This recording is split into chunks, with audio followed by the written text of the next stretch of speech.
Welcome back to Julie's Infinite Playlist. This is your host, Julie. Before we get started with today's episode, I just wanted to go over a couple of things. First, shout out to Nikki for the amazing review on iTunes. Thank you so much. And then I wanted to let you guys know about a really awesome thing that is coming up in May. On May 26th at the Sidewinder, there will be a show. It's a benefit show for Devin Zavala, aka OCD Productions. Devin is amazing. He is graduating high school this year, and he has been taking videos for, I believe, a little over a year now, mostly live videos at shows. He's also done a few lyric videos, and he started doing some really cool acoustic videos, and he started also doing music videos for a lot of the local bands and some of the other DIY bands that have come through Austin. Pretty much, if you've heard a band on this podcast, he's made a video for them. I met him at a show several months ago, and we became friends very quickly. We both love the local scene and want to do everything we can to support it. So, the scene wants to give back, because he's been using the cameras from his school to take all of these videos. And we wanted to, or the scene itself, wanted to help him get a new camera. So it's May 26th at 8 p.m. at the Sidewinder. It's $10 for 21 and up and $12 for anyone under. It is all ages. It's a really great lineup. Call Me King, Forever Starts Today, Heisman, Atlas Mason, All Nighter, and Combat. So please come out if you can and support and help Devin get a new camera so he can keep doing what he's doing and doing the amazing things he's doing. So today's episode is Gold Steps. They came on the podcast to talk about their new EP, Incandescent, which will be out May 25th. You can actually pre-order that right now on iTunes, and there's also some really cool bundles at goldstepsband.com, which I'll have links for on the website as well, so that you guys can definitely get that pre-ordered, because that would help out a lot. I may or may not have pre-ordered a bundle the day that they became available, because I'm really excited about this EP. So I hope you enjoy this episode, and make sure you hop on those pre-orders.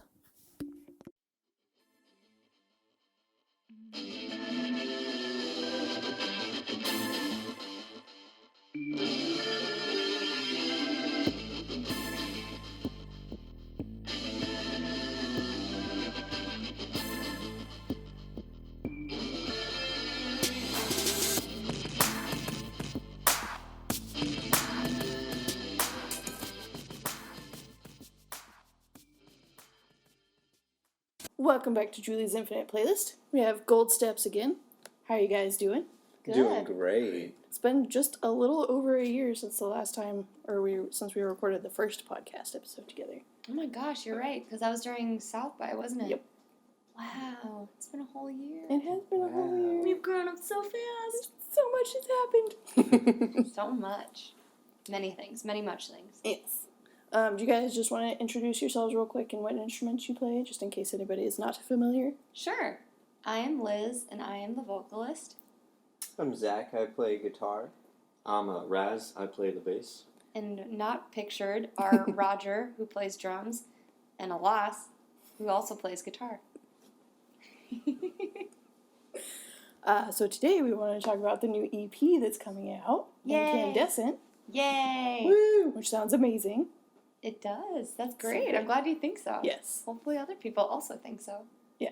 They better. I'll beat them up if they don't. Did you hear that? You heard it first. Julie will beat you up if you don't like Incandescent. Beat you up. Come to your house and pinch you hard. Smack you around. Double hard for me. Yep. Sucker punch you. I'm more of a pincher than a puncher.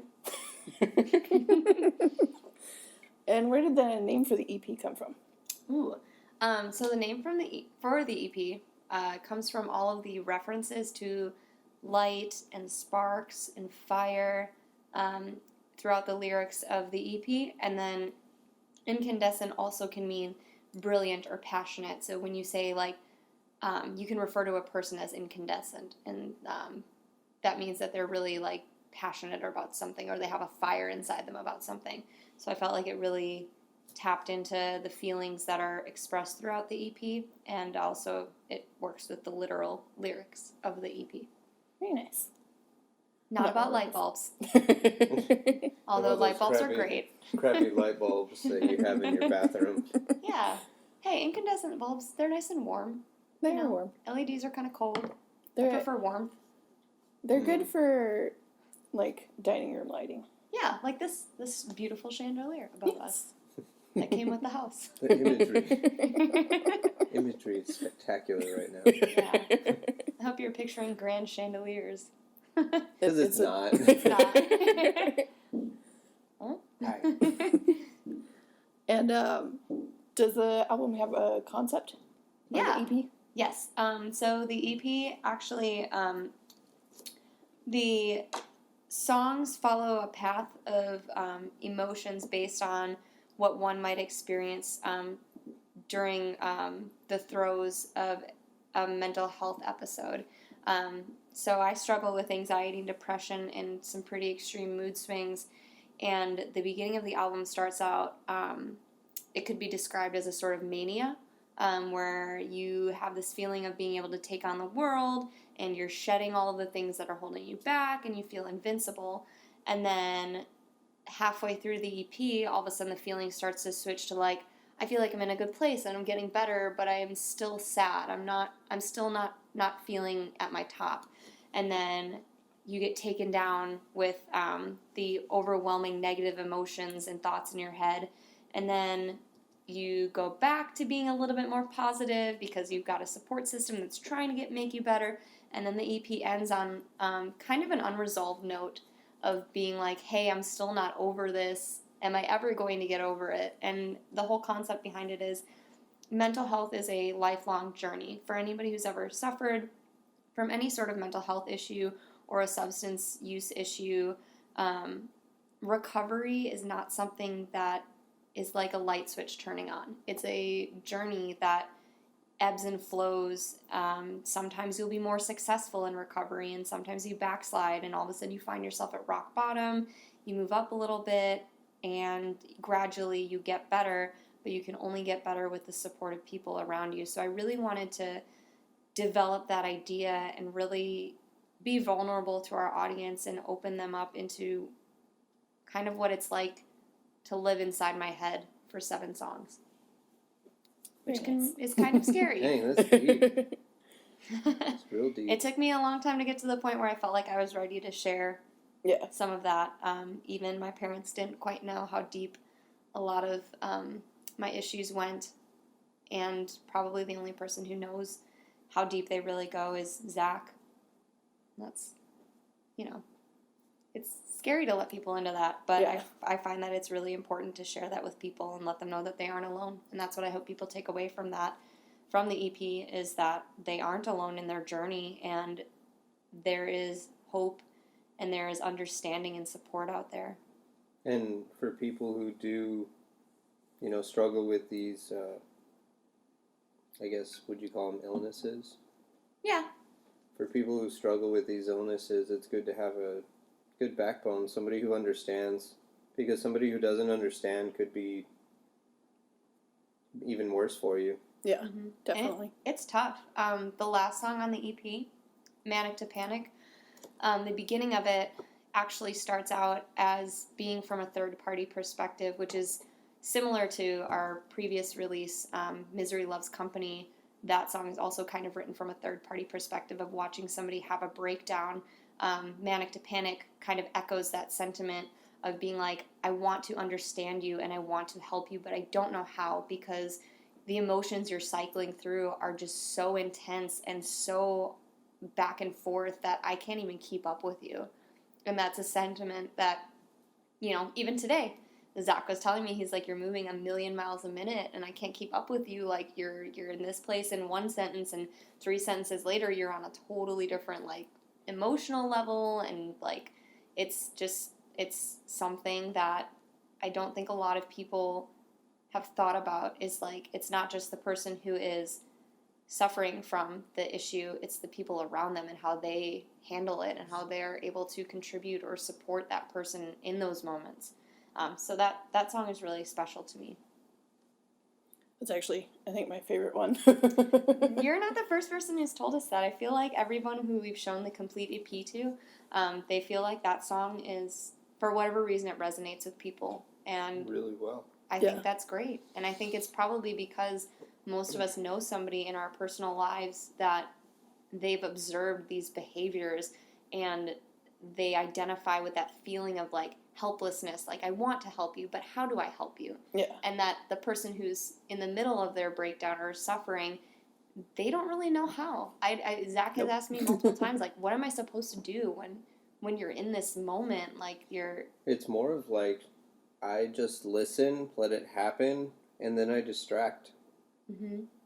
Distraction is the biggest thing that leads her away from it. Yeah.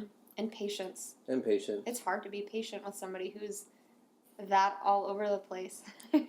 Yeah. And I appreciate you for You have to learn to not take it personal either. Yeah. Whatever that person is saying to you, they don't mean it. Yeah.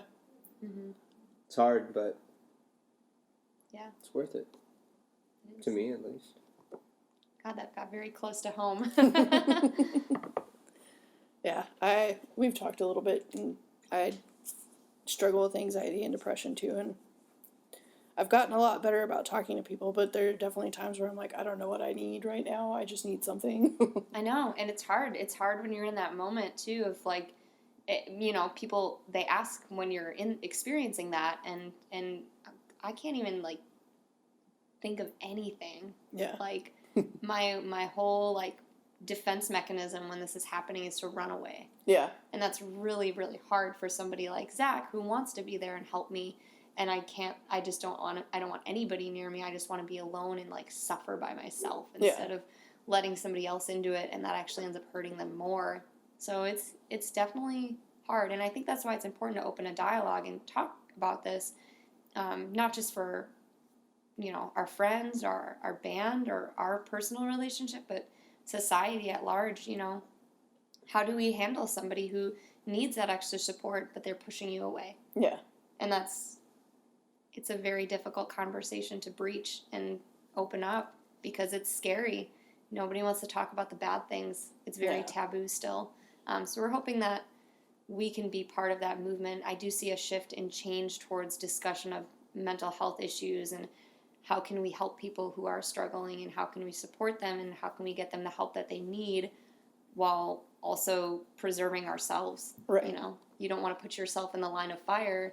Yeah. It's going to damage yourself, but you want this person to get help as well. That's definitely something that now working in the recovery field, in my professional life, it's very unique how they handle family members who have somebody who's in rehabilitation or in recovery and how they're able to assist without also putting themselves in harm's way. Yeah. So it works the same whether it's working with somebody who's suffering from a substance use disorder or from a mental health issue. You still need to be patient and give that person support without risking your own self-preservation. Right. So it's a fine line to walk. Yeah, it definitely is. Yeah. And how long did it take from the initial writing and recording to completion for the EP? Well, so we actually wrote the first song for the first song that became part of the EP was As Luck Would Have It. And we actually demoed that song out in February of 2017. So it was over a year ago. Yeah. And then we gradually added a song here and there until we really started writing for the record in June and July after we got back from our tour last year. By the time we completed it, we finished writing, like the second week of October, excuse me, and then we started recording that following weekend. So Manic to Panic was the last song we wrote for the EP, and we wrote that on Sunday and went into the studio that following Saturday. So we went and tracked with Overcast Recordings. That was a several-week process because we were doing it in between working full-time. Yeah. Which was quite intense. I had just started a new career, and that was kind of crazy to coordinate around that, but it worked out really well. And then we sent everything off for mixing to Rick King at King Sound, and finally ended up getting the masters, I believe, was it the first week of February? It was finally all, no, it was later than that because Zach and I actually drove to Paducah to go to King Sound to finish vocals on a song that I wasn't happy with. I just really wanted to redo the chorus and pre-chorus on what's going to be now our third single, Sucker Punch. And we drove all the way out to Kentucky and spent a weekend there with Rick, and we came away with something that we were super, super proud of. And it really, that was the moment when I felt like the EP was complete. And so I think it was actually, must have been the third week of February when it was finally in our hands, done and mastered, and ready to go. And we had already filmed a music video by that point for Firestarter. Yeah. So he literally handed off the final master to Brandon Timekeeper and had him put it into the video. And then that video was complete. Yeah. That's all it was pending. Yeah. We like to run close to deadlines, you know. Yeah. Real professionals. So yeah, I'd say right about a year to write it. Mm-hmm. Yeah. And you kind of mentioned who all did you work with just to get it done, from recording to finishing? Kieran Krebs was who we tracked with at Overcast Recordings here in Austin. And then Rick King at King Sound mixed the EP for us. And then we sent it off to Mike at Rogue Planet Mastering. And he did a great job making sure our levels were set. And then also I would like to give a little special mention to Andy from Nominee for helping us out with a couple of pre-pros. He helped us out with As Luck Would Have It. Really, the structure of that song, we can really thank him for. And same with Kieran. He definitely helped me up my leads on the album. Taught me a lot. And, you know, coming out of recording, having learned even more and coming out a better musician from recording, we heard is supposed to be the outcome of recording. Mm-hmm. So we definitely did, especially with Rick as well. He, I felt like he had a huge understanding of the type of music we play and the type of sound we wanted. Mm-hmm. And one thing that was really interesting for me this time around was we got a lot more feedback during the process of what sounded good and what didn't. And Kieran really helped us develop that and adding a lot of the extra elements that make a song pop. Yeah. As far as, you know, adding extra like woes and ohs and like extra little vocal layers and harmonies. Our first EP had no harmonies, and that was completely intentional. I wanted to prove that the songs could stand on their own without a bunch of extra layers. Now, of course, those are some of the things that make a song really stick in somebody's mind, is those extra little like factors. Oohs, ahs, and leads. Woes and woes. In Louder Than Words, I think there was only like maybe 2 songs that had lead guitar in them. The rest of them were all just very rhythm heavy. So we really developed our sound really writing this record. Part of it helped that we were able to demo things at our house this time. We got our own little setup and focused on how we could work on making our songs sound better initially before we even took them to the studio. Yeah. And that's one thing we do pride ourselves on, is putting a lot of effort into our songwriting. So this, I can definitively say that every song that is on Incandescent is just so much better than our previous releases, as far as songwriting, as far as production, as far as vocals. I mean, I definitely worked a lot. Our puppies are barking. They're making their debut on the That podcast. sounds more They're like big dogs. they're feisty. They want in on the podcast too. Right. I guess they want in on the next recording. You can add that in the background. Good Charlotte had a little bit of dogs in the background of some of their songs. Yeah, puppies are important. neat. Yeah. That was a good one, though. Yeah. And what's your favorite song or line from a song from this EP? Favorite line? Or favorite song overall? Or I think both? we should all get to say one. Yeah. You start with Raz is Raz. I might steal Liz's favorite line. Oh yeah? 'Cause it might be hers too. What's that? Every mirror challenges my sanity, not because I'm addicted to the vanity. I like the flow of that line. That I line like comes it out. too. Yeah. And that's definitely like, if you've ever been the kind of person who like just stared at yourself in a mirror and you're just like, I don't even like know who I am anymore. Like I don't recognize what I'm seeing right in front of me. That's where that line kind of came from. That is one of my favorite lines, I think. I don't know. What about you, Raz? I'd probably say like 2 different songs that are really. Well, my favorite song from the EP is it's been Exit the Apologist, which we haven't played. Nope, that we're saving for the EP release show. And I'd have to say my favorite line is always is in the Luck Would Have It, where it says, "You're the spark I didn't know I had," and I really love that part so much.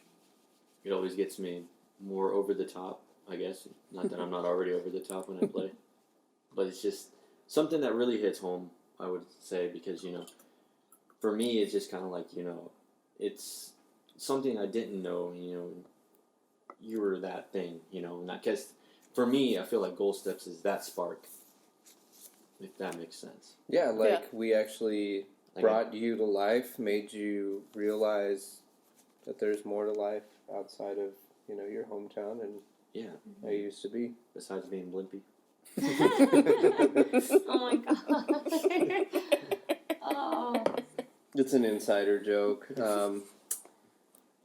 There's a Simpsons episode. I'm going to stray off track over here. Yeah. Let's get emotional and then let's bring the Simpsons into it real quick. Let's lighten up. Raz is extremely different. He's quirky.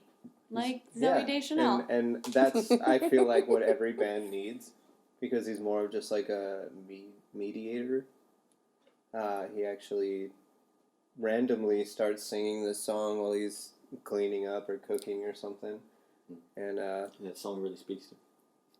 it was from a Simpsons episode, little did I know. And Homer is like singing and walking in his hallway, and he's like, "Hey there, Blimpy boy, flying through the sky so fancy free." And then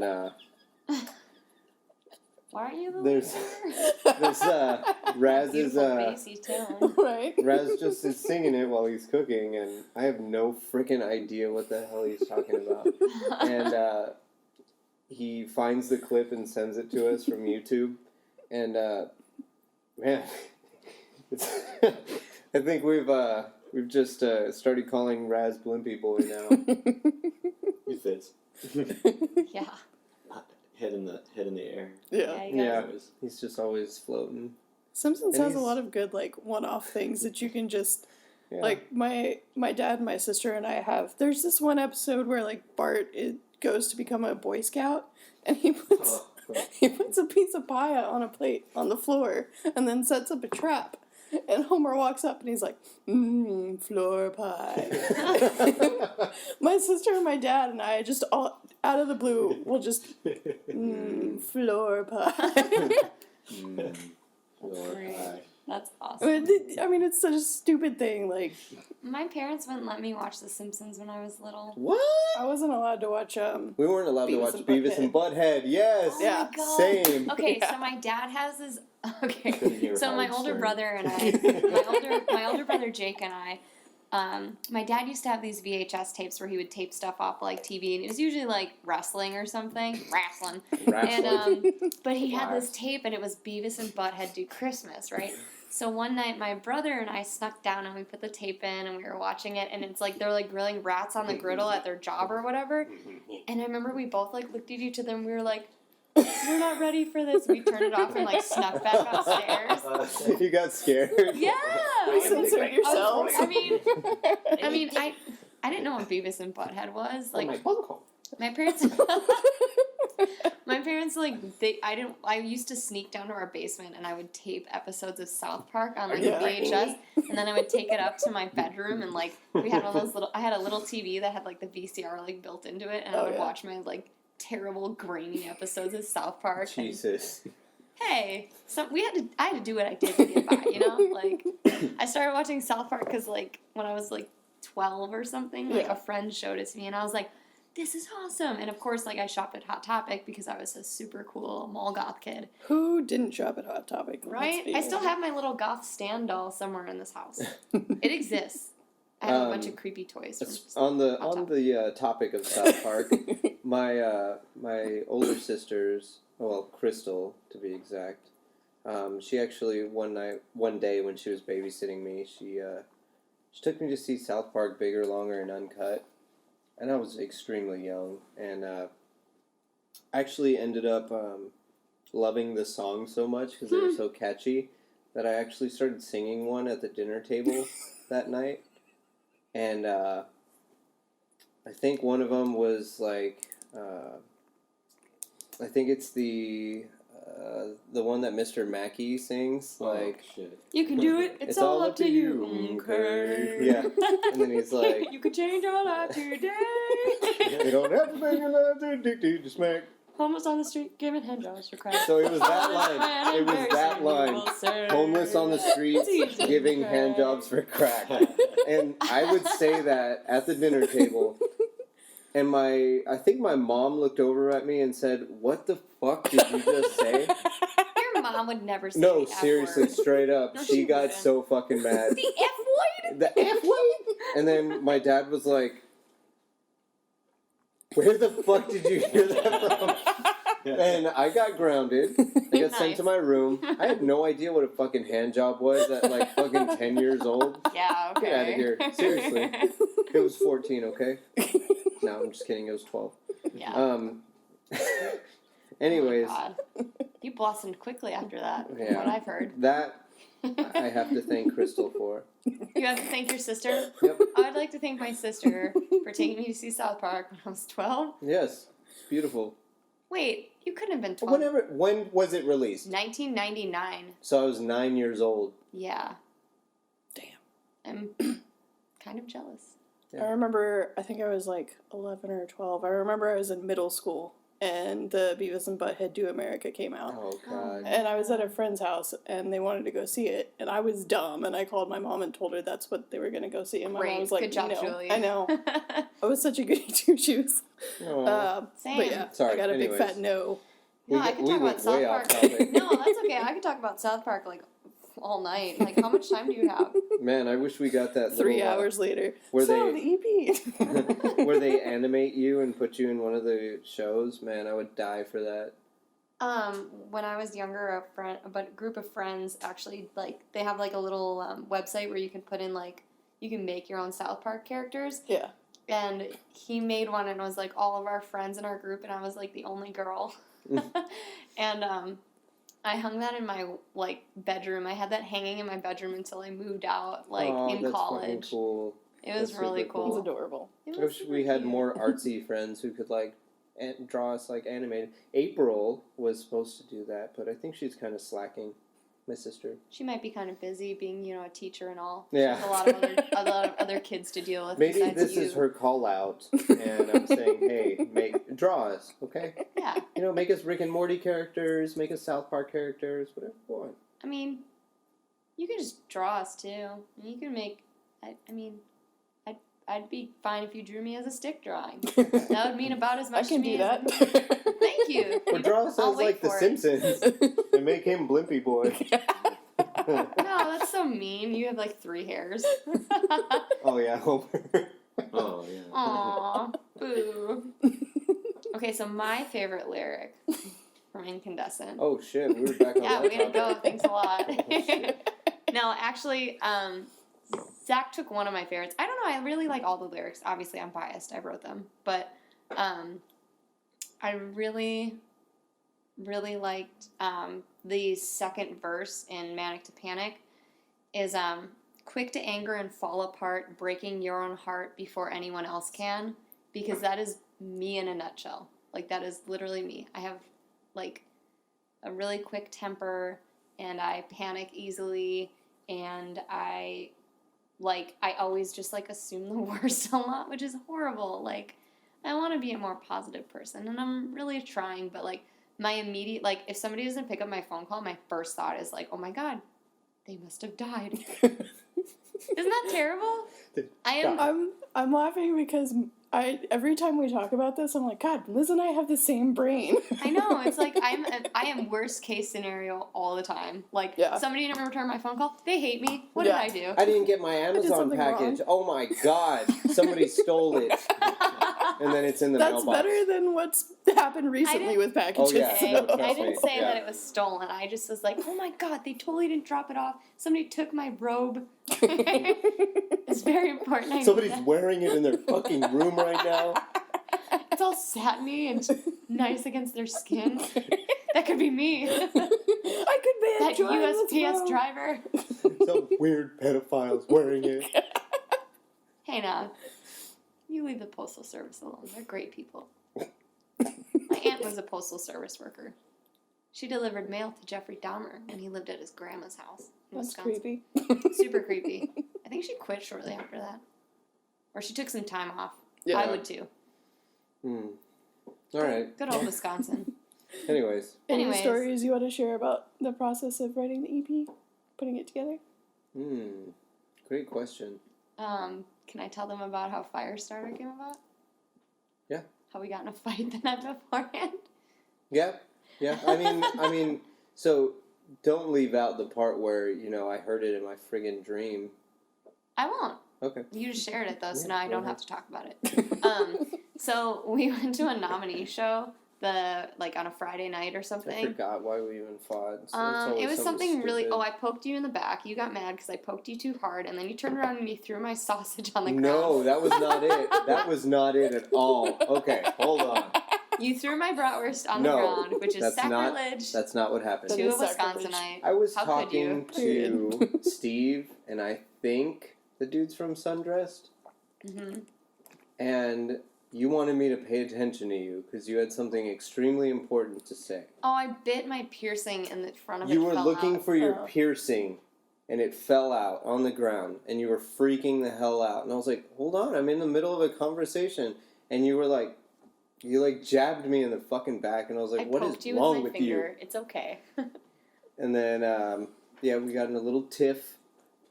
And you were pissed off about the bratwurst, and you didn't want it anymore, so I fucking threw it on the ground. We got in a fight, because you were like, you threw down best worst. What's wrong with you? You threw it in the dirt. You didn't even, throw it on the concrete where I could have maybe picked it up and ate it. Salvaged it? Yeah, like that one time somebody... Never mind, I won't. Oh, Lauren. The Big Mac story where somebody threw that at you? No, it was a quarter pounder. Wow, okay. How many tangents do you want to go on? How far down the rabbit hole? Boom and boom, you eat a hamburger off the floor one time. You weren't even there. That was 8 years ago. Yeah, but you told me. People don't forget. We've all eaten food off of the floor. Okay, don't try to pretend like you haven't. It was still in the wrapper. They threw it at the wall and some ketchup squirted out. And I had to clean it up, and it was still in the wrapper, and I was really hungry, and it was thrown at my head, so you know what? I ate that. That was a vengeance quarter pounder. And it was delicious. You're like, you know what, bitch? I ate it out of spite. So anyways, we got in a little tiff. So back to the We went home. Tangent. I think Liz might have slept on the couch. Or I did sleep on the couch. Okay. Oh my God, everybody knows. I've done that before. That was a bad time. When you're just really angry at somebody and you're like, I'm sleeping out here. I've done that. Okay. That took up the whole bed. Yeah, you did. Like every night. I woke up.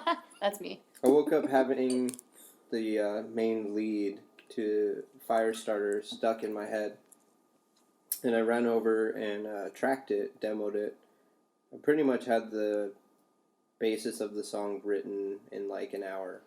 So it was pretty cool. I was extremely happy with that. That's how Firestarter came to life. You woke me up. I feel like that was the only song that had a cool story attached to it. The rest were just okay, we got it right. Nuh-uh. That's not how... You're not giving yourself enough credit. Every song was great. But that was the only one where it was I was like, hey, we should I don't know, we should fight more. Yeah. Liz was stoked. She was like, damn, this song's sick. We should fight more. And I was like, yeah, no. No. That was honestly, that's very rare for us. We really never fight. That was just funny because okay, if you don't know me, I do not like people messing with my food.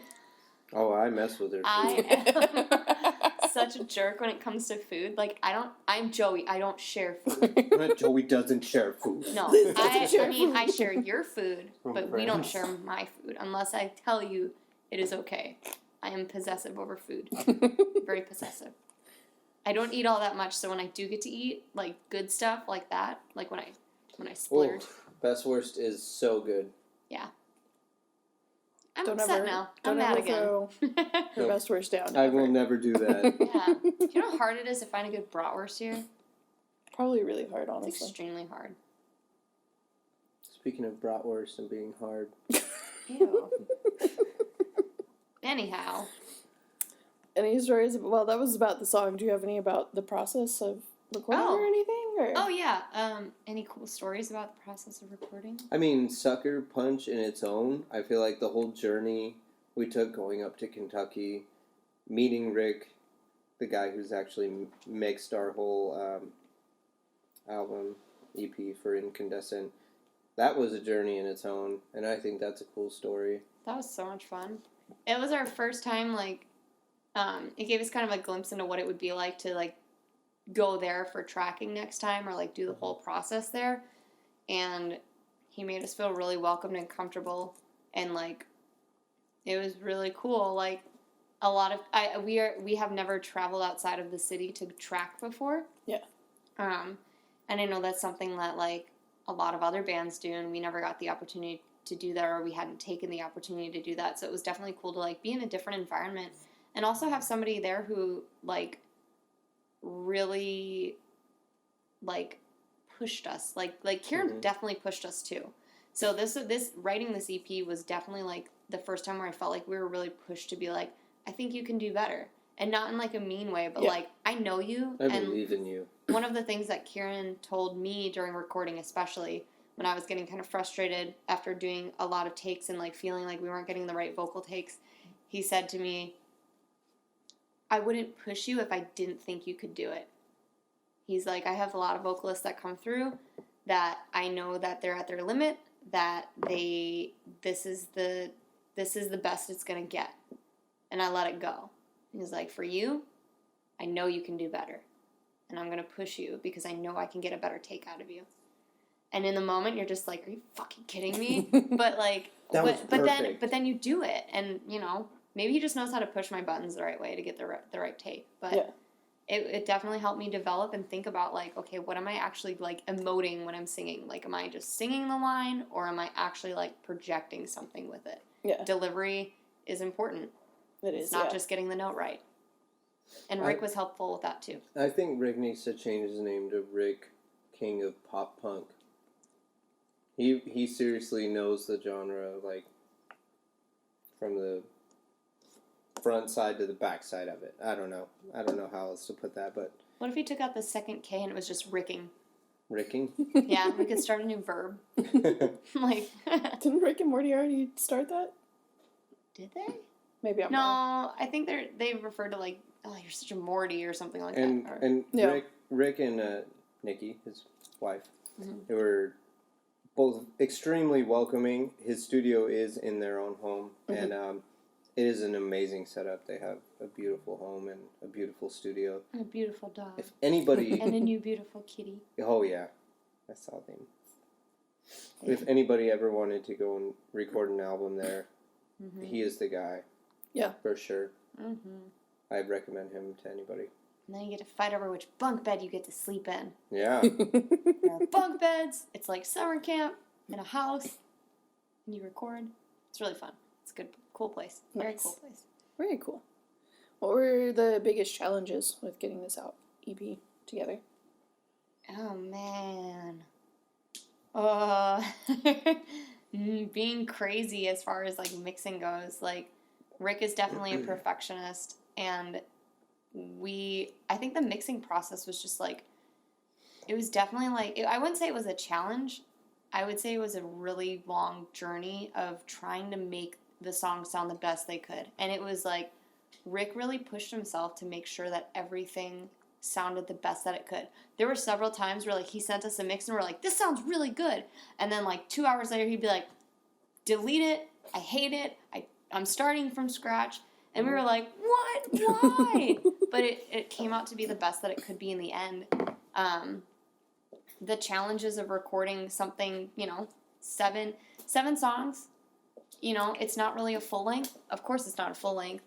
It's also longer than like a typical EP. So it's kind of like in the middle there somewhere. Yeah. We wanted to do something we wanted to do something that felt right, and we wanted to love every song on the album. And I think that was where our biggest challenge was, that we placed this, we put a bar for where we wanted to be. And that bar, honestly, was Nominees Drag Me Out. Yeah. That EP came out last year. That was solid from the first second to the last second. Yeah. And I said, this is the bar. And I want to make an EP that could be on that same level. That can be considered in, the same breadth of, songwriting capabilities, instrumentalism. And I don't know if we did that, but I'm definitely proud of the 7 songs that we wrote. And I think the biggest challenge for us has been picking which singles we want, because we love every song, and each song could stand on its own. I'm very proud of that fact. I can say that there's not a single piece of filler on this EP. Yeah, that's awesome. I think the biggest challenge we had, in my opinion, was running out of time. Oh, yeah. We had a huge issue, Pressure and time. pressure. Yeah, we got really behind. It was nobody's fault, but we just didn't schedule enough time to be in the studio. Mm-hmm. So we started to feel pressured with time. As far as drums were the fastest. They took the whole first day. And I think Roger was drumming for 10 hours straight. Oh my god. But he nailed it. And Manic to Panic was the last song on the record, so that was the last song he recorded. Mm-hmm. And we had a sound curfew, and for drums, I mean, them being extremely loud. Yeah. Kieran only let us go till 10:30 or 11. But by the time we finished and he was doing, drum samples, it was about 11 o'clock, and we started maybe 10 a.m. So we had a full day, Roger tracking and tracking drums. As far as guitars go, guitars did take a while too. They took maybe 4 days. Mm-hmm. And then vocals took the longest because we were being extremely critical with them and having a lot of the oohs and ahs that we're talking about, and harmonies, low harmonies, all that stuff. Some of the songs have 8 layers of vocals on them in in one little area, which is crazy to think about. But I think when all was said and done, I probably had spent more than 20 hours total recording vocals, and one of those was a one stint of a 10-hour day. Yeah, which is it's not good for vocals. No. I am still in shock that even happened. That we. Oh, and Liz got sick. That's what pushed it back. I totally forgot about Liz getting sick. I got sick for 2 weeks and sick Raz. There he is. But yeah, that was the most challenging. Yeah, it's hard when you're working around not only the band schedule, the Kieran's schedule, because he was in school and stuff, and then having to work around just all of our different work schedules and making everything happen. There were some nights where we were I was there from 8 to 10 because that was all we had time for. It was 2 hours. So it was get what you can done here. Let's schedule it out for another day. Yep. And that was the longest process. I think it took a total of 3 weeks to finish vocals, just because I got sick in there, and it was, we didn't want to compromise the quality of the songs. And that was honestly Rick, who was the person who was nope, take your time. Yeah.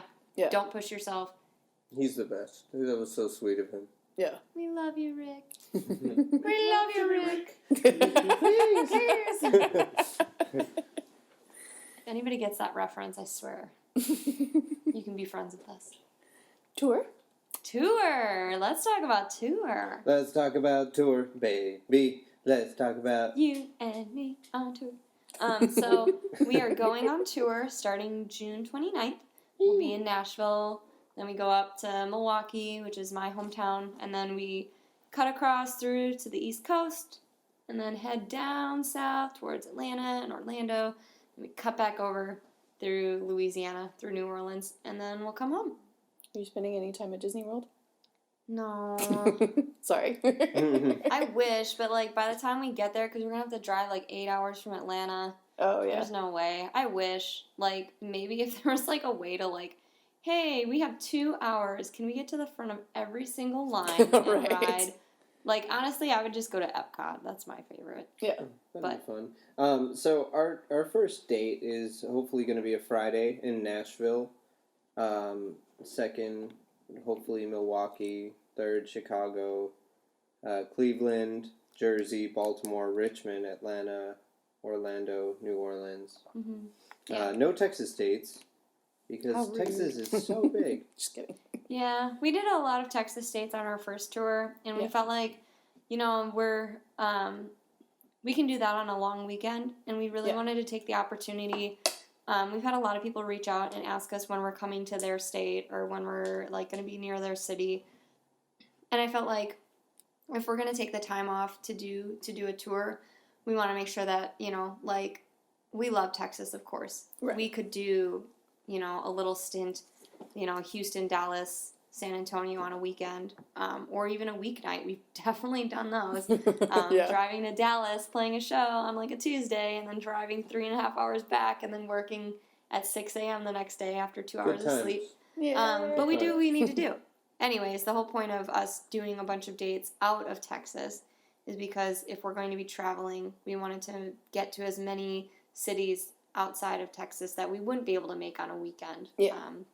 And then we're also doing a festival in Albuquerque at the end of July. That's going to be sweet. That's going to be fun. That's going to be our return to Albuquerque, and then hopefully planning another tour for fall. I know one of our biggest goals is to get out to California.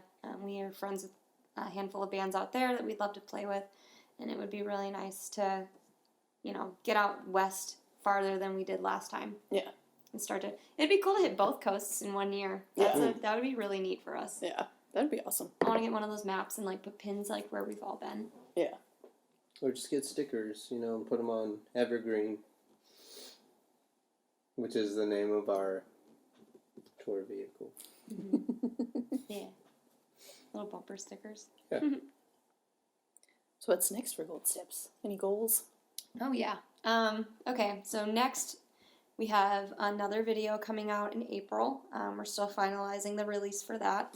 That'll be for As Luck Would Have It. Video's done, just, you know, getting it to the right place. Then we're filming our third music video this coming weekend, rather, and that should be out in May. Release for Incandescent is May 25th, so if you haven't already pre-ordered the album, you can on iTunes and Amazon, and also at our website, goldstepsband.com. We have some exclusive merch pre-order bundles there, and we're adding more pre-order merch to it as we go along. The next one will be released sometime in April. We have all the designs ready, and we're really excited to share them with you. After tour in June, we are looking forward to recording an acoustic EP, kind of like a B-side to this EP.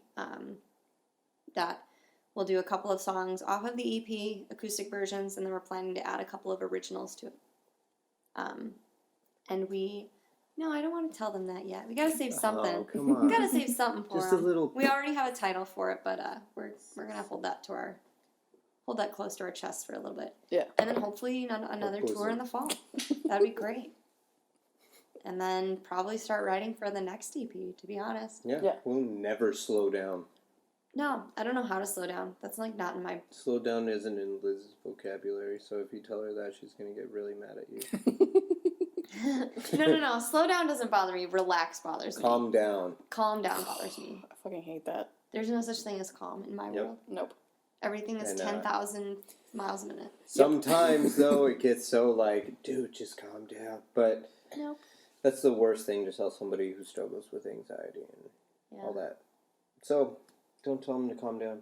That makes me want to punch people when they say that. Or calm the fuck down. I just like, part of me is just like, have you, like, do you know what it's like to never stop thinking ever? Yeah. Like, do you know what that's like to, like, wake up wide awake at 3 a.m. and, like, not be able to get back to sleep? You probably even 3 hours? dream about it, too. Oh, yeah, definitely. I definitely dream about, like, whatever I've talked about. It's a constant struggle. God, I wish I could remember my dream from last night. It was okay. But I mean, it, like, wasn't a nightmare, you know? Yeah. It was just another dream. But it was vivid at the time. Not anymore. I want to be ready for these questions. No. I'm looking at No. Are you Julie's peeping? questions. Quit peeping. I'm peeking. Keeping Zach. Upcoming Peeping Tom. shows. Ooh, okay. So we are finalizing venues and such, but we do have, we're playing with a band called Crooked Teeth on April 19th. We're just finalizing our venue for that. And then we're playing April 30th with Alive and Well. Both of those shows are in Austin. And then, I don't know if we can say May 31st. In May 31st, we have a tentative date scheduled in Bedford. And then May 27th, we're playing a festival in San Antonio that we're really excited about. That's a partnership with KGRX Radio. And it's going to be a benefit for military families. Awesome. For Memorial Day weekend. So it'll be nice and be 2 days after our EP comes out. So Yeah. it'll be a great weekend full of barbecues and fireworks and celebrating. And I'm excited for that. I think it's going to be great. So that's all we have planned in the books for now. So Yeah. Other than tour. But if there are any offers out there, I know one of the things we really want to do is get back to Houston soon. Yeah. We miss our Houston people, our community there. Everybody, every time we play Houston, they're all super sweet. Last 2 weeks ago, we played Denton, Dallas, and San Antonio, and all of the turnouts for that were fantastic.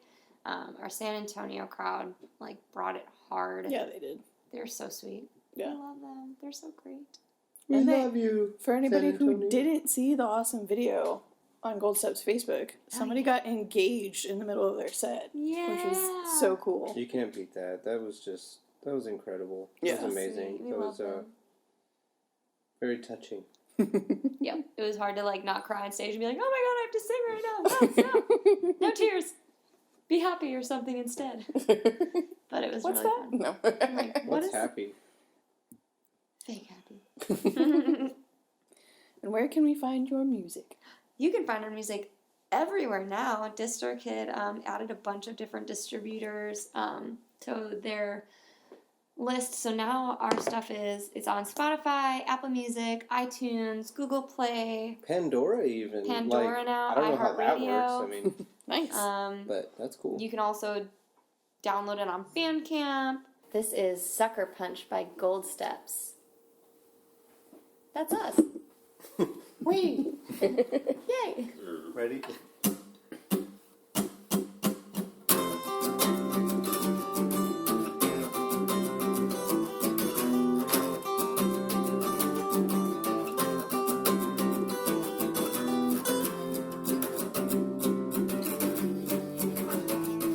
My head is spinning to understand why I react the way I do. Keep it vague as though I find you saving. Thought I learned to control my thoughts and even more my action. Lately my finger too easily triggered. Can shut it off. I wish I could. It keeps me up, struggling to find the balance between none. It's always too much. Waves wash over, rocking side to side.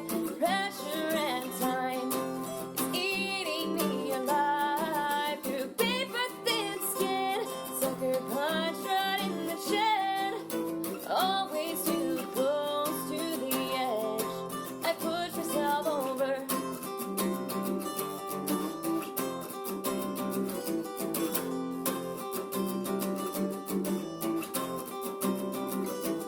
Don't try to navigate gray with me. My world exists in black and white, between flashes of red and green light. Every mirror challenges my sanity, not because I'm addicted to the vanity. I can't match who I am with what I see staring back and shut it off. I wish I could. It keeps me up, struggling to find the balance between none.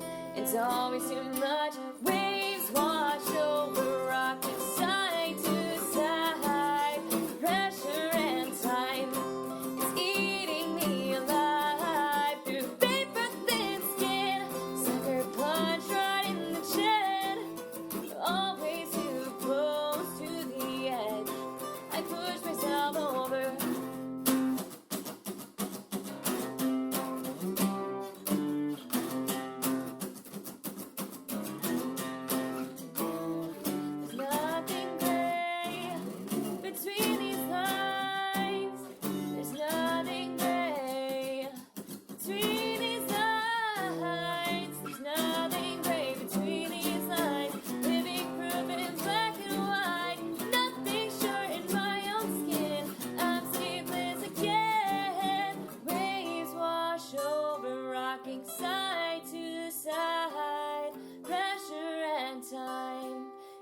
Thank you for listening to Julie's Infinite Playlist. This podcast was created, edited, and produced by Julie Roth, with help from Nick Colbert, and special thanks to Nikki Nadeau.